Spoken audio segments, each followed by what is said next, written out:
Class variables అనే concept ఉంది. ఇదేమంటే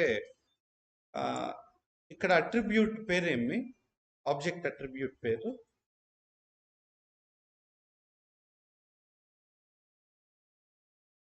self dot name. Okay, good.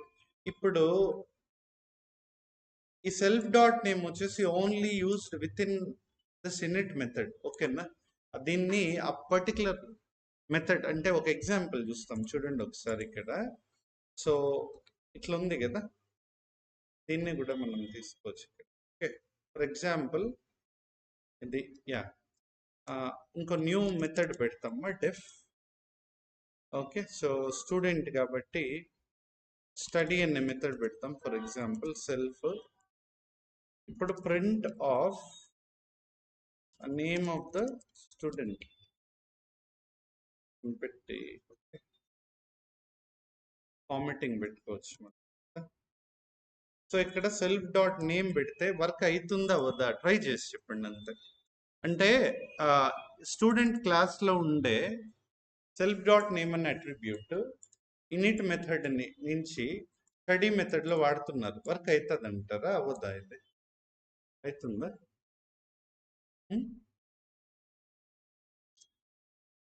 మిగతా వాళ్ళు మౌనంగా ఉండమనిలమ్మా. వర్క్ అవుతుందా కదా? ఎస్ నో ట్రై చేసి చెప్పాలి. ప్రియా గారికి అర్థం కాదు, మిగతా వాళ్ళు. లోహిత, మహేష్, మళ్ళీ జ్యోతి, రాజా, జై కృష్ణ. ఈ సెల్ఫ్ డాట్ నేమ్ ఇక్కడ యూజ్ అవుతుందా అవ్వదా? రన్ అవుతుంది. ఓకే, ఏమిది ఏ అవుట్పుట్ రాలే దీనికి? ఆ మెథడ్ని కాల్ చేయలేదు కదా. సో స్టడీ మెథడ్ని కాల్ చేస్తాను. సో ఇప్పుడు చూస్తాం ఒకసారి వస్తుందా. So name of the student వచ్చి ప్రవీణ్, అంటే యాక్సెస్ అవుతాను విత్ ఇన్ దిస్ క్లాస్. ఇప్పుడు నేను కొత్త క్లాస్ తీసుకుంటే ఆ క్లాస్ స్టూడెంట్ కదా, క్లాస్ టీచర్ అనేది తీసుకున్నాను అనుకోండి for example. Okay,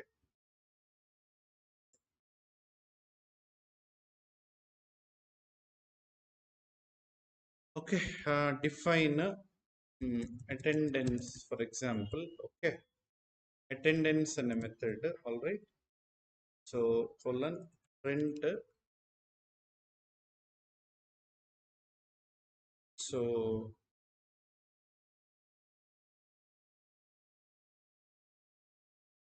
student self dot name, okay, is present today. For example, today present అని పెడతా అంతే కదా. మా ఇక్కడ స్టూడెంట్ క్లాస్లో ఉండే అట్రిబ్యూట్ టీచర్ క్లాస్లో ఉండే అటెండెన్స్ మెథడ్లో వాడుతున్నాం. అవునా? అర్థమవుతుందా? సరే, ఇది పని చేస్తుందా లేదా అని చూడాలి. ఒకే క్లాస్లో ఉండే అట్రిబ్యూట్ ఇంకో మెథడ్లో వాడితే పని చేస్తుంది. టీచర్ క్లాస్లో ఉండే అటెండెన్స్ మెథడ్లో ఉండే అటెండెన్స్ మెథడ్లో స్టూడెంట్ క్లాస్లో ఉండే స్టడీ మెథడ్లో ఉండే స్టడీ మెథడ్ కాదమ్మా, ఎక్కడ ఉంది ఇది? ఇన్నిట్. ఓకే, బాగా అర్థం చేసుకుందాం, మళ్ళీ వస్తాను. ఓకే, స్టూడెంట్ క్లాస్లో ఇనిట్ మెథడ్లో ఉండేది అదే స్టూడెంట్ క్లాస్లో స్టడీ మెథడ్లో ఉంటే వర్క్ అయింది కదా. రైట్, నెక్స్ట్ టీచర్ క్లాస్ అనేది సపరేట్. స్టూడెంట్ క్లాస్కి టీచర్ క్లాస్కి అసలు సంబంధం లేదు. సో ఇప్పుడు స్టూడెంట్ క్లాస్లో ఉండే self dot name attribute teacher క్లాస్లో ఉండే అటెండెన్స్ మెథడ్లో వాడుతున్నాను. ఇది వర్క్ అవుతుందా అవ్వదా అనేది ఏమ్మా గెస్ ఏం మేము ఇది ఇది స్టూడెంట్ అని పెడతాము. ఓకే, సో మా ఇక్కడ స్టూడెంట్ కదా, ఇప్పుడు టీచర్ టీ అనే ఆబ్జెక్ట్ పెట్టి టీచర్ అని ఇస్తాను. చెప్పండి మా. సో వర్క్ ఓకే అవుతుందా అవ్వదా? ఇది అవుతుందా? సో ఏం చేయాలా, దీన్ని ఎగ్జిక్యూట్ చేయాలంటే టీ డాట్ అటెండెన్స్ అంతే కదా. సో టీ డాట్ అటెండెన్స్లో సెల్ఫ్ డాట్ నేమ్ అనేది వాడుతున్నామా, చూస్తాము ఒకసారి. ఓకేనా? సో నేమ్ అనేది అవ్వట్లా, అర్థమవుతుందా? క్లియర్. సో అది అంటే డిఫరెంట్ క్లాస్ డిఫరెంట్ ఆబ్జెక్ట్ కాబట్టి దీనికి దానికి సంబంధం లేదు. క్లియరా? సో ఆ కేసులో ఇది వర్క్ కాదు. ఈ కాన్సెప్ట్లో సెల్ఫ్ డాట్ నేమ్ అట్రిబ్యూట్ అనేది ఏదైతే ఉందో కెనాట్ బి యాక్సెస్, అంతేనా? Accessed out of self dot name attribute class. ఏదది? స్టూడెంట్ కదా.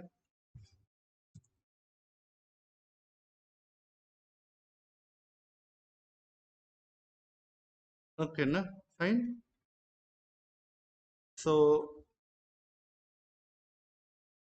ఆల్ రైట్, ఇదేమా రైట్. సో ఇది అర్థమైందా? క్లియర్. అంటే అట్రిబ్యూట్స్ ఎక్కడ ఎట్లా వాడాలి అని తెలుసుకునేది ఇది. క్లియర్, అర్థమవుతుందా? ఓకే, ఎక్కడ యాక్సెస్ అవుతాయి, ఎక్కడ యాక్సెస్ అవ్వవు. క్లియర్. సో ఫైన్, నేను దీంట్లో పెడతా. దీన్ని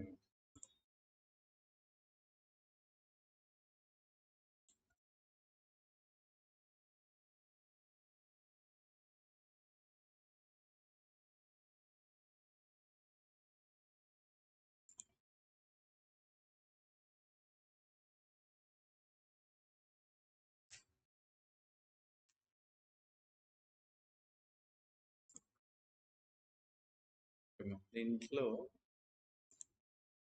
22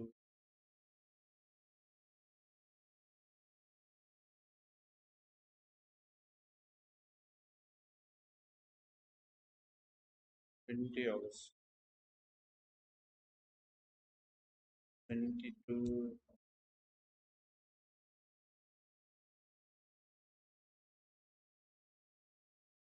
ఏం ప్రోగ్రామ్ ఇది?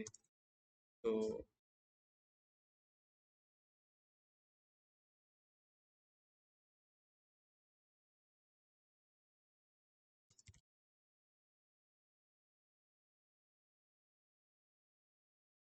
మా పేరెంట్ క్లాస్ అంటే వాళ్ళ ఓన్ క్లాస్ అని. ఓకేనా, ఫైన్. మీకు ఇన్హెరిటెన్స్ అని వస్తుంది, లేకపోతే testing attributes out of class. Fine, దాన్ని అవుట్పుట్ ఇది ప్రోగ్రామ్ ఇది మీరు చెక్ చేసుకోవచ్చు. Okay fine, all right. నేను ప్రొసీడ్ అవుతా ఫర్దర్. సో క్లాస్ వేరియబుల్ అంటే ఏమంటే అట్రిబ్యూట్ తెలుసు కదా. ఇప్పుడు class variables or class attributes, better word వచ్చి క్లాస్ అట్రిబ్యూట్ అని వాడేది మెయిన్లో. ఓకేనా, దీనికంటే సో ఇట్లా గ్లోబల్గా ఇచ్చేస్తే పైన college equal to SSP global అంటే ఈ ప్రోగ్రామ్ చూస్తాం ఒకసారి.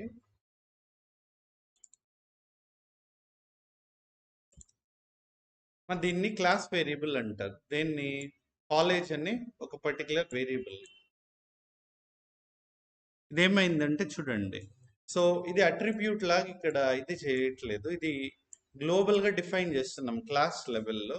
ఇట్లాంటి దాన్ని class attribute are class variable అంటారు. ఓకే, నౌ ఈ పర్టికులర్ కాలేజ్ వేరియబుల్ని నేను ఇక్కడ యాక్చువల్గా ఎక్కడ వాడలేదు కదా, వాడట్లేదు. అండ్ ఇనిట్ మెథడ్ డిఫాల్ట్కి తీసుకున్న దాంట్లో అట్రిబ్యూట్ సెల్ఫ్ డాట్ నేమ్ తీసుకున్న S1 ఆబ్జెక్ట్ క్రియేట్ చేసిన స్టూడెంట్ క్లాస్కి. సో ఫస్ట్ ఈ రెండు తీసేస్తాం, ఈ క్లారిటీ తెచ్చుకోండి. S1 ఆబ్జెక్ట్ క్రియేట్ చేస్తే స్టూడెంట్ క్లాస్కి S1 డాట్ కాలేజ్, కాలేజ్ అంటే ఏమి ఇక్కడ ఈ వేరియబుల్ కదా. ఈ స్టూడెంట్ దీనికి యాక్చువల్గా ఈ పర్టికులర్ స్టూడెంట్ క్లాస్కి ఓకే ఈ ఆబ్జెక్ట్ని క్రియేట్ చేస్తాను. ఇప్పుడు S1 డాట్ కాలేజ్ అంటే ఈ క్లాస్కి ఎన్ని ఆబ్జెక్ట్స్ ఉన్నా ఓకేనా. సో ఈ క్లాస్ వేరియబుల్ ఎందుకు యూజ్ అవుతుంది, గ్లోబల్గా కొన్ని ఉంటాయి కదా, అట్లాంటి గ్లోబల్ వాటిని వాడేదానికి class variable or class attribute use అవుతుంది. ఇప్పుడు for example S1 dot college print చేస్తే ఎస్ఎస్పి గ్లోబల్ అని ఉంది. Okay fine. సో దీన్ని అట్రిబ్యూట్గా ఇది చేసుకోవాల్సిన అవసరం లేదు, ఎందుకంటే ఇది class attribute already. So object అట్రిబ్యూట్గా మార్చాల్సిన పని ఏం లేదు. క్లియరా, అర్థమైందమ్మా? సో అందుకే దీన్ని క్లాస్ అట్రిబ్యూట్స్ అంటారు. ఏమన్నా కొన్ని కాన్స్టెంట్స్ ఉంటాయి. ఇప్పుడు for example, best example pi value, అది ఎప్పుడు మారదు కదా, 3.14. సో ఇట్లాంటి కాన్స్టెంట్ వేరియబుల్స్ని, ఓకేనా, ఇప్పుడు జెండర్ ఏముంటుంది, అయితే మేల్ ఉంటుంది లేకపోతే ఫిమేల్ ఉంటుంది, అర్థమవుతుందా? అంటే కొన్ని ఇక్కడ ఇది కూడా రెండు ఉన్నాయి, అర్థమవుతుందా? జెండర్, జెండర్ మేల్ ఫిమేల్ రెండు ఉన్నాయి కదా. సో కాన్స్టెంట్స్ అంటే ఏది ఉంటాయో అది, ఓకేనా. సో అట్లాంటివి అవి గో ఫర్ ఇట్, ఓకే. ఇప్పుడు కంట్రీ అనేది ఒకటి ఉంటుంది, ఇండియా నుంచి చేసే వాళ్ళందరూ ఇండియానే వచ్చేస్తారు, అంతేనా? ఆల్ రైట్, ఫైన్ మా, ఓకే. సో క్లాస్ వేరియబుల్ అంటే ఇది. ఏదైనా గ్లోబల్గా మీకు కాన్ఫిగరేషన్ కావాలి, అది మళ్ళీ ఎక్కడ మాడిఫై చేయాల్సిన పని ఉండదు కదా. ఎస్ఎస్పి గ్లోబల్ అనేది మనది కాలేజ్ అయితే ఎస్ఎస్పి గ్లోబల్ ఉంటుంది throughout the each and every students రికార్డ్లో, ఓకే.